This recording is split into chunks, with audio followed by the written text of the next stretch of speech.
les Français l'avaient connu 2021, lors de la primaire des Républicains, pour devenir le candidat de la droite à l'élection présidentielle. Michel Barnier faisait alors partie des 5 candidats, aux côtés de Xavier Bertrand et Valérie Pécresse, à vouloir tenter l'élection présidentielle de 2022. Aujourd'hui âgé de 73 ans, l'ancien ministre de l'Agriculture de Nicolas Sarkozy a été nommé par Emmanuel Macron pour succéder à Gabriel Attal à Matignon. Mais qui est sa femme ? Depuis 1982, l'ex-négociateur du Brexit est marié à Isabelle Altmaier. D'abord avocate pendant 10 ans, elle s'est ensuite dirigée vers le milieu de la communication. Elle occupe depuis 2016 le poste de responsable de la communication et de la recherche de fonds au sein de la fondation La Vie au Grand Air. Très discrète, Isabelle Altmaier a toujours mené une carrière dans l'ombre. En 42 ans de mariage, les 2 époux ont eu 3 enfants, dont des jumeaux, Nicolas, Benjamin et Laetitia.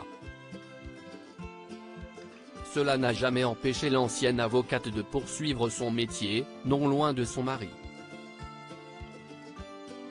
De 2007 à 2010, la femme de Michel Barnier a été chargée de mission auprès de la jeunesse et de la santé des femmes au ministère de la Santé, alors dirigé par Roselyne Bachelot.